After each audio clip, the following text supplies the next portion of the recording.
E aí, meus amigos, sejam bem-vindos ao canal L Gustavo. No vídeo de hoje, nós iremos falar sobre determinar a resistência CA da bobina. Então, nós vimos aqui nos vídeos anteriores que uma bobina, ela, dependendo das condições de operação, ela vai possuir um parâmetro espúrio, que é uma resistência RS. E esse parâmetro espúrio ele pode ser muito relevante ou não, dependendo das condições. Então, você precisa saber as condições de operação do seu circuito, as condições em que a bobina estará submetida, para aí determinar a resistência RS. Vamos lá?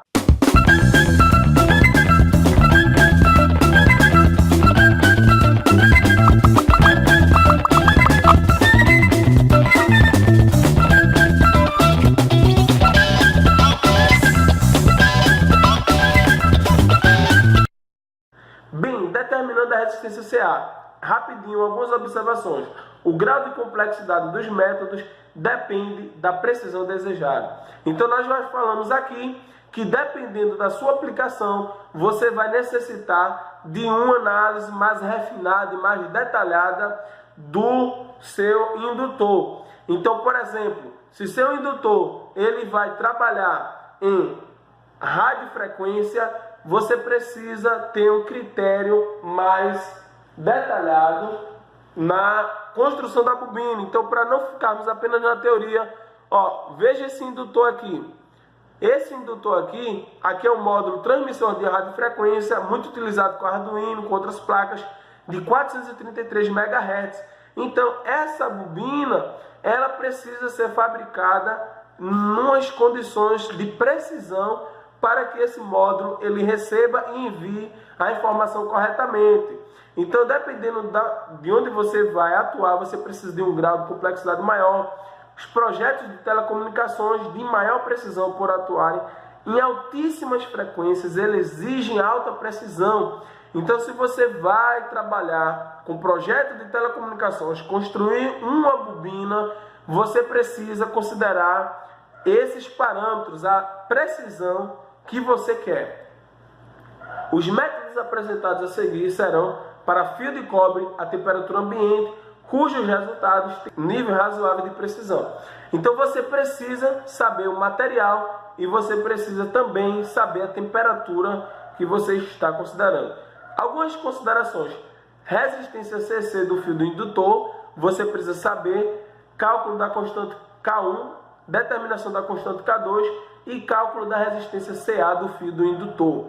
Então, quando o indutor está trabalhando em uma frequência igual a zero, ou seja, com tensão contínua, ele vai ter uma resistência, não é?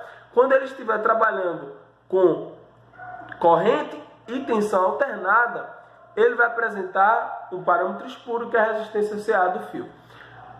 A resistência CC, você vai, é natural do fio da bobina, você vai determiná-la pela segunda lei de Ohm entre a resistência de um material com sua natureza e dimensões. Então, se você pegar a resistividade do cobre para a temperatura ambiente, 20 graus, comprimento do condutor e secção transversal do condutor, você vai multiplicar ρ vezes L, dividindo pela área de secção, pela secção transversal, e você vai obter a resistência CC. Percebam que aqui não depende da frequência, porque você já está considerando que em corrente contínua você vai ter essa resistência. Só lembrando que um indutor, a reatância indutiva, lá o XL é igual a ômega-L. Então, se a frequência angular é igual a zero, o que é que vai acontecer? A reatância indutiva ela vai se aproximar de zero. Então, você vai ter apenas o indutor se transformando em um curto. E esse fio, essa bobina que se transformou no curto, tem uma resistência, é exatamente essa resistência CC. Você precisa também consultar a tabela, dependendo do fio que você está utilizando, da área, você vai ter padrões, na verdade, de área de secção transversal e diâmetro da bobina. Cálculo da constante K1. Então, aqui nós vamos começar a calcular os parâmetros para determinar a resistência CA do fio da bobina. Então, você vai precisar da frequência de operação, ou seja, o circuito que você vai trabalhar, qual é a frequência dele? Você vai pegar a área de secção transversal e vai calcular a constante K1.